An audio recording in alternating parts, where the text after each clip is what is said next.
নমস্কার বন্ধুরা, নবদিগন্ত চ্যানেলের পক্ষ থেকে আপনাদের সকলকে জানাই স্বাগতম। তো বন্ধুরা, আজকে সকালে গুড মর্নিং জানিয়ে আপনাদের জন্য নতুন যে আপডেটটি শেয়ার করতে চলেছি সেটি হচ্ছে আজকে কিন্তু আবারও সুপ্রিম কোর্টে একটি বড় নির্দেশ আসতে চলেছে আমাদের রাজ্যের চাকরিহারা ইন সার্ভিসদের জন্য। তো কি আপডেট আসতে চলেছে, কি বিষয় রয়েছে, সমস্ত কিছু এই ভিডিওতে শেয়ার করতে চলেছি। আপনার সম্পূর্ণ ভিডিওটি মনোযোগ সহকারে দেখুন। তবে তার আগে বলি, যারা প্রথমবার চ্যানেলটি দেখছেন, যারা এখনও চ্যানেলটিকে সাবস্ক্রাইব করেননি, আপনারা অবশ্যই চ্যানেলটিকে সাবস্ক্রাইব করে দেবেন। তো চলুন আমরা মূল পর্বে ফিরে যাই এবং বিস্তারিত সম্পর্কে জেনে নিই। তো বন্ধুরা, রাজ্যের তরফ থেকে এটা একটা অত্যন্ত দুঃখের খবর যে 26,000 ইন সার্ভিস চাকরি হারা হয়েছেন সদ্য, যেখানে এসএসসির ভুরি দুর্নীতি, রাজ্য সরকারের ভুরি দুর্নীতির কাছে হার মানতে বাধ্য হয়েছে যারা যোগ্য ছিল তাদের ভবিষ্যৎকে।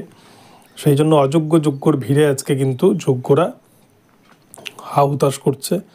আপনারা দেখেছেন অযোগ্যরাও কিন্তু মিছিলে পা মেলাচ্ছেন, তারা কিন্তু যোগ্যতম বলে নিজেদেরকে দাবি করছেন।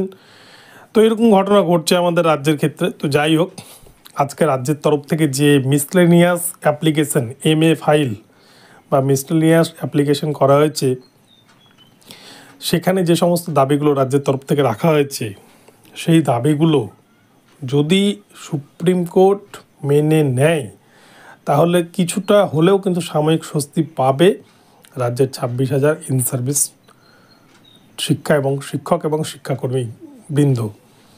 কিন্তু আদৌ এটা মানবে কি না, এটা কিন্তু একটা প্রশ্নচিহ্ন থেকেই যায়। কেননা যারা টেন্টেড ক্যান্ডিডেট, যারা কলঙ্কিত ক্যান্ডিডেট, যারা অযোগ্য ক্যান্ডিডেট, তাদেরকে কিন্তু এখনও পর্যন্ত তাদের বেতন বন্ধ থেকে আরম্ভ করে তাদের টার্মিনেশন লেটার ধরানো কোনো কিছুই কিন্তু রাজ্যের তরফ থেকে করানো হয়নি বা এসএসসির তরফ থেকে কিন্তু করানো হয়নি।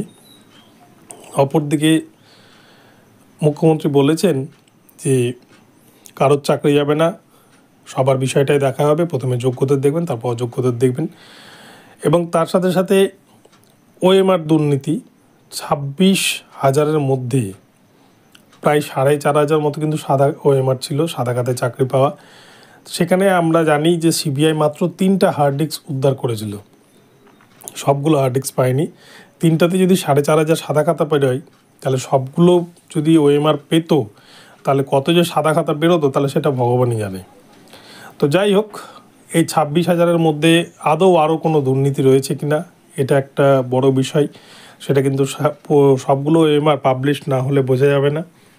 তো আজকে মিসলেনিয়াল অ্যাপ্লিকেশনের পক্ষ থেকে বা এই অ্যাপ্লিকেশনের এগেনস্টে কী নির্দেশ দেয় সঞ্জীব খান্না স্যারের বেঞ্চ, সেটাই কিন্তু দেখার। তো বন্ধুরা, আপনাদেরকে আপডেট জানাবো, আপনারা চ্যানেলে নজর রাখবেন।